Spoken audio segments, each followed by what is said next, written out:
Deməli, bugünkü mətnimiz çarəsiz yolçulardır. Birinci mətnimiz. Dekabrın buzlu yağışı havada donub özünü mürgüləməkdə olan çayın mavi yanaqlarına çırpır. Şimal tərəfdən İrana yenicə keçmiş onlarca yolçunun hərəkətinə imkan vermirdi. Hər kəs daldalanmaq üçün örtülü bir yer axtarışında divarın dibinə sığınmışdı.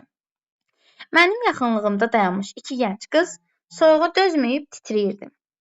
Onlar öz köhnə bürüncəklərini ilə bərabər buza dönmüşdülər. Hamı kimi qızların da gözləri Təbriz Culfa yoluna tikilmişdi. Uzaqdan görünən hər bir qaraltı üzlərdə böyük bir şadlıq oyadırdı. Fəqət bir az sonra yenə də şadlıq ümidsizliyə dönürdü. İnqilabi hərəkət genişləndiyindən bəzən avtomobilin həftələrlə gəlmədiyini söyləyirdilər. Artıq ümid kəsilmişdi. Təbrizə getmək üçün faytonlar da vardı. Qızlar bir-iki faytona yanaşdılar. Lakin 20 nəfər birdən faytonçulara pul uzadırdı. Qızlar isə həyəcanla geri çəkilib, yenə divar dibinə qısılırdılar. Kiçik qız çəkinə-çəkinə məndən soruşdu. Buradan gecələmək üçün kərvansara varmı? Xeyr, yoxdur. Bəs yolçular harda gecələyirlər?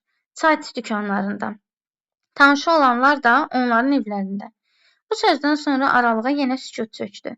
Hərə əşyasını götürüb bir tərəfə çəkilməyə hazırlaşırdı. Çayçı şagirdləri yolçuların arasına yayılıb, yaxşı mənzilimiz var deyə qışqırırdılar. 2 nəfər çayçı şagirdi gəlib qızların əşyalarını götürmək istəyirdi. Tir-tir əsən qızlar isə qorxmuş halda əşyalarını əllərindən buraxmaq istəmirdilər. Dilə gətirməsələr də məndən kömək umduqlarını hiss elədim. İşə müdaxilə edib qızların ətrafındakı adamları dağıtmağa müvəffəq oldum. Yolçulardan çox az adam qalmışdı. Qızlar durduqları yerdə soyuqdan ayaqlarının birini götürüb o birini qoydular. Onlar artıq ağlayır, bunu gizlətməyə çalışırdılarsa da bacarmırdılar. Bu çıxılmaz vəziyyət məni narahat edirdi. Qızların təhlükəsiz və rahat bir yerdə gecələməsi lazım idi. Kiçik qız yaxınlaşıb soruşdu. Bizə sərhədin o üzünə qayıtmaqda kömək edə bilərsinizmi? Bu mümkün deyil. Körpü və gömrük bağlıdır.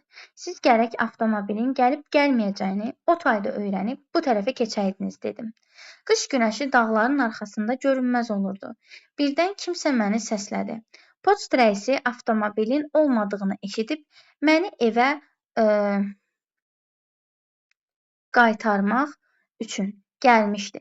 Qızlar plaşa bürünərək bir cüt büt kimi durmuşdular. Onları qoyub gedə bilmədim.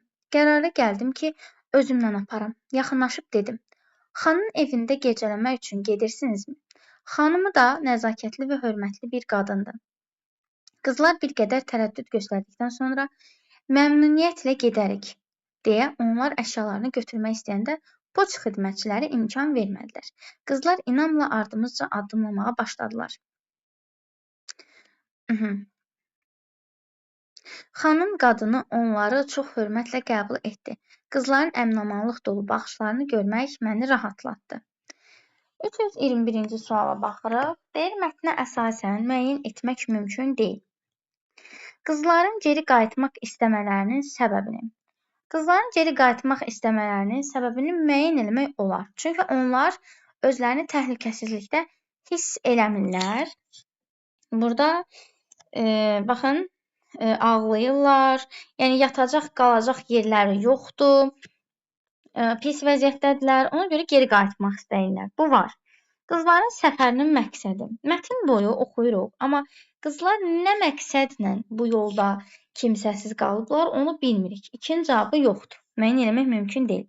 Nəqliyyatın fasilələrlə işləməsinin səbəbi bəli var. Çünki körpü və gömrük bağlıdır. Bunun səbəbini müəyyən etmək olur. Yəni fasilələrlə işləməsinin səbəbi var. Üçləri atanda zaten sualın Y variantı yoxdur bala. Heç nə varım. Cavab qalır elə A. 2, 4, 5. İnqilabi hərəkatın kimin xeyrinə olmasını, mən nə bilim, hadisənin nəql edən şəxsin poçt rəisini hardan tanıdığını. Bunu da bilmirik. Deyir, poçt xidmətçiləri imkan vermədilər. Yəni, bir dənə burada görürük bunları. Bir də deyir, poçt rəisi avtomobilin olmadığını eşidib məni evə qaytarmaq üçün gəlmişdi. Daha hardan tanışdılar, bunu bilmirik. Ona görə 2, 4, 5 cavab olur A variantı. Keçirik 322-ci suala. Mətndə boş çərçivənin yerinə uyğun gələn cümləni seçin deyir. Baxırıq, burada deyir ki, hər kəs daldalanmaq üçün örtülü bir yer axtarışında divarın dibinə sığınmışdı. Yolçuların bəziləri palçıq divarların dibində yorğana, bəziləri isə palaca bürünüb oturmuşdular deyə bilərik. Kəndlilərin doğrudan da özlərini inqilab etmiş bir məmləkətdə hiss etdikləri görünürdü.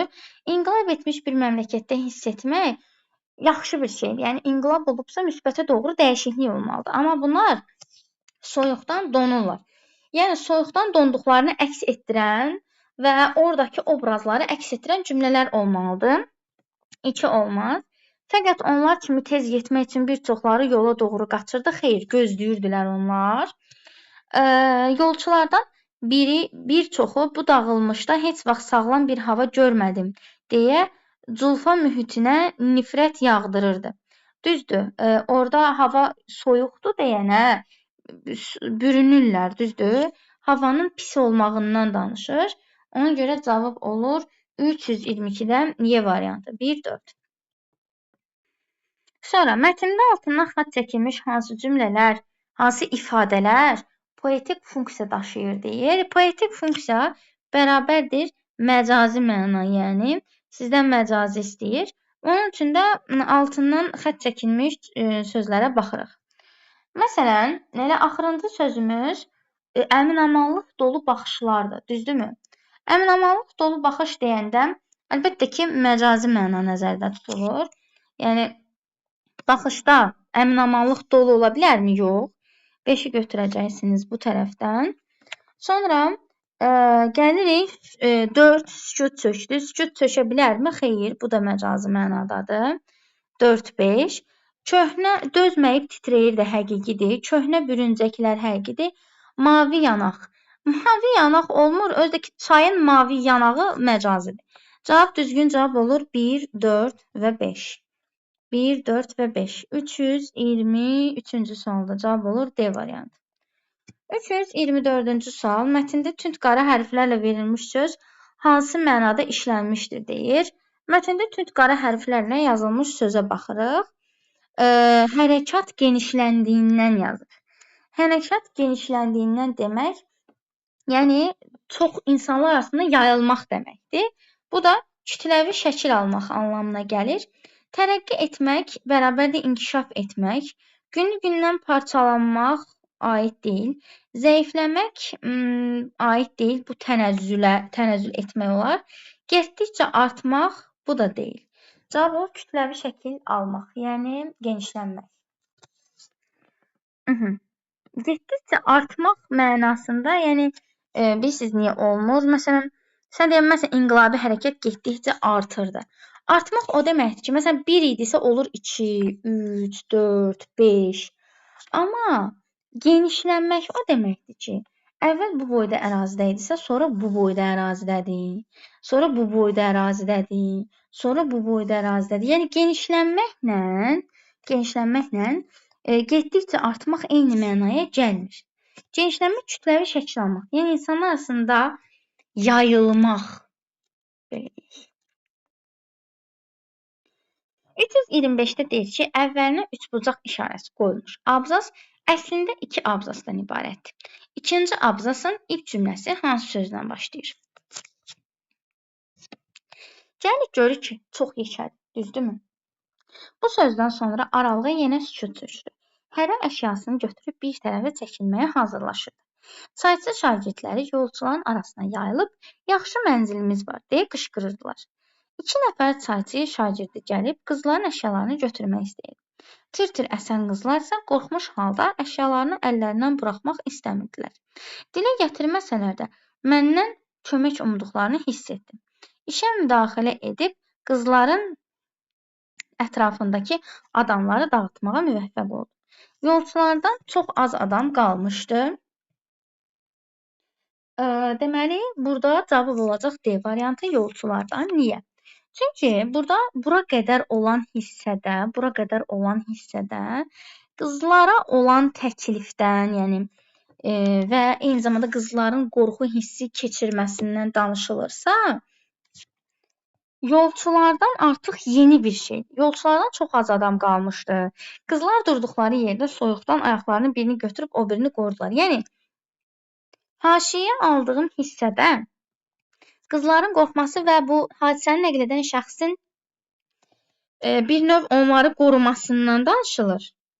Amma ondan sonraki abzasda, yəni bir növün, yəni bu hadisə ötüb keçəndən sonra nə baş verir? Ondan danışılır. Ona görə yolçulardan elə yeni abzasın ilk sözü olmalı. Deyil mətndəki gənc qızların düşdükləri vəziyyətdən asılı olaraq keçirdikləri hiss və həyəcanı ifadə edən iki xüsusiyyət yazın və onları əsaslandırın deyir. Əlbəttə ki, qızlarımız qorxu və həyəcan hissi keçirirdilər. Amma bunu əsaslandıracaq fakt da yazmalısınız təbii ki. Deməli, birincisi utancaq. Ona görə ki, ağır vəziyyətdə kömək istəyə bilmirlər heç kimdən, utanırlar. Dözümsüzdürlər, çünki soyuğa qarşı dözümləri yoxdur, tab gətirə bilmirlər, normaldır. Həyəcan və qorxu, çünki orada çayçı onlara gəlib deyəndə bunların almaq istəyirlər. Məsələn, dilə gətirməsələr də deyir, kömək umduqlarını hiss elədim. Dilə gətirməsələr də, bax, burada həm utancaqlığı görə bilərsiniz, həm də qorxurlar orada, deyir, qorxmuş halda əşyalarını əlindən buraxmaq istəmirdilər. Yəni, bu cümlə ilə də əsaslandıra bilərsiniz qorxduqlarını, daha sonra utancaq olduqlarını, dözümsüz, çünki soyuğa davam gətirə bilmirdilər. Bunları yazmalısınız. Bir də axırda deyir ki, ağlayırlar, şeydir. Gördüm ki, qızlar ağlayır, elə bir şey vardı. Onlar artıq ağlayır, bunu gizlətməyə çalışırdılarsa da bacarmırdılar. Yəni, emosiyalarını gizlətməyi bacarmırlar. Emosional yaza bilərsiniz, emosional. Çünki emosiyalarını gizlətməyə çalışsalar da gizlədə bilmirlər, ağlamağa davam edirlər. Belə. Sonra 320. Bəli. Bəli.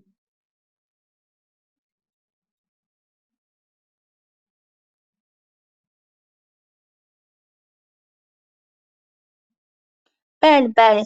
Məsələn, onların qorxaq olduğunu yazırsan ki, tir-tir əsən qızlar qorxmuş halda əşyalarını əlindən buraxmaq istəmirdilər. Yəni, çayçı şagirdi onları aparıb mənzildə yaşamaq üçün yer təklif edir, amma hər iki qız cəsarət eləmirlər, qorxurlar və əllərindən həmin əşyaları buraxmaq istəmirlər. Bu hissəni ümumiləşdirib bir cümlə şəklində yazsanız daha yaxşı olar.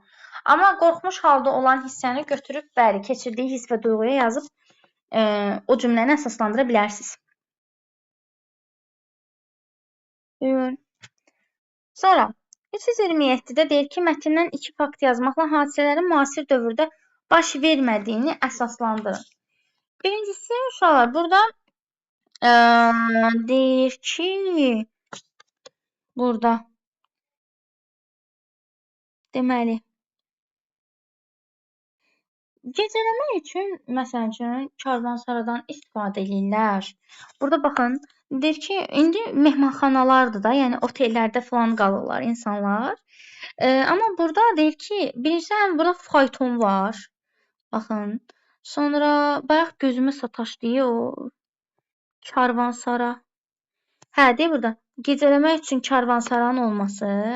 Sonra Təbrizə getmək üçün fayton. İndi fayton var, taksi vurursan gəlir. Hətta olduğun yerdə konumunu yazırsan, nədir bu yerləşdiyin məkan məlumatlarını qeyd edirsən. Taksi gəlir, sən istədiyin yerə aparır. Sən gecə 3-də get, sən 5-də get. Taksi var həmişə. Amma fayton hal-hazırda yoxdur. Yəni atlarla, zadla duraq gedib, bir şey yoxdur. Yəni bunu yazacaqsınız. Yazmalısınız ki, bir yerdən başqa yerə getmək üçün faytondan istifadə olunması, gecələmək üçün karvansaradan istifadə olunması, bu tipli cümlələri götürüb köçürtməliyik. Sonra 328. Gecələməyə yerin olmaması problem. Problemin səbəbi havanın soyuq olması, şaxtalı olması. Bir də ki, Təbrizə getmək üçün maşın tapa bilmirdilər də onlar getməyə. Orada hətta deyir, çay keçməmişdən əvvəl maraqlanmalıydınız. Deyir, siz gərək avtomobilin gəlib gəlməyəcəyini o tərəfdə öyrənib bu tərəfə keçəydiniz. Körpü və gömrük bağlıdır. Bu körpü ilə gömrüyün bağlı olmasının da Səbəbi hava şəraiti. Yəni hava şəraitinin pis olması. Eyni zamanda yaza bilərsiniz ki, Təbrizə gedən minik avtomobilin olmaması. Problem necə həll olunur? Problem deyirsiniz ki, hadisəni nəql edən şəxs onlara qalmaq üçün yer təklif edir və qızlar da onunla razılaşır. Yəni qızların problemi necə həll olunur? Yəni yatmağa yer tapırlar da, belə deyək. Hadisəni nəql edən şəxs tərəfindən gecələməyə yer tapırlar. Sonra 329. Hadisəni nəql edən şəxs ona görə də deyir, qızlar çətin vəziyyətdə qoyub getmir. Şəxsin xüsusiyyətləri. Bir insanı çətin vəziyyətdə qoymursunuzsa, necə insansınız? Vicdanlıdır da. Yəni mərhəmətli yazmaq olar, vicdanlı yazmaq olar, xeyirxah yazmaq olar, çünki onlara yardım edir. Həssasdır, çünki qızların deməli çətin vəziyyətdə olduğunu anlayır. Yəni orada məsələn qızları görür ki, məsələn çayçı şagirdləri onun əşyalarını almaq istəyəndə qızlar qorxur. Qızlar deməsə də onu hiss eləyir. Deməli həssasdır. Həssasdır, çünki qızların kömək istədiyini anlayır. Yəni qızların ya da çətin vəziyyətdə olduğunu anlayır və onlara yardım edir. Vicdanlıdır, ona görə də qızları çətin vəziyyətdə qoyub getmir. Bu da belə. Sonra 330. Mətndə çərçivə daxilində verilmiş cümlənin mətnə aid olduğu üslubun səciyyəvi xüsusiyyətləri zənginləşdirib yenidən yazın deyir. Uşaqlar, bu cümlə buraxılış imtahanı olub 100% bilirəm. Cavablar çıxanda ya 2021 idi, ya 2022 dəqiq yadımda deyil. Buraxılış imtahanı sualı olub bu. Yəni mətin olaraq. Və bu cümlədən uşağın biri 0,5 bal almışdı. Facebookda müəllim paylaşmışdı ki, bəs bu cümləyə tam bal almaq olarmı? Apellyasiya uşaq versinmi? Uşaqlar nə yazmışdı həmin şagird? Yazmışdı ki, qış günəşi sanki dağların arxasında gizlən qaç oynayırdı yazmışdı. 0,5 almışdı. Niyə? Çünki məzmunu zədələmişdi. Məcazləşdirmişdi əslində. Gizlən qaç oynayırdı. Məcazləşməkdir. Dağ gizlən qaç oynamaz. Məcazləşdirməsinə bal vermişdilər. Amma məzmunu zədələdiyi üçün 0,5 vermişdilər. Uşaq apellyasiya vermişdi. Apellyasiyada ona belə demişdilər ki, biri var, dağların arasında görünməz olmaq. Yəni görünməz olubsa, bu artıq dağın arxasındadır. Gizlən qaç oynayırsa, günəş dağın arxasına gedir, sonra üzə çıxır. Dağın arxasına gedir, sonra üzə çıxır. Bu bilsiz nə vaxt olar? Hava parçalı, bulutlu olanda. Yəni buludlar hərəkət edir, gah günəşin qarşısını alır, gah günəşin qabağından çəkilir. Bu halda gizlən qaç oynayır yaza bilərdiniz yazıb və uşağa 0,5-ni qüvvədə saxlamışdılar.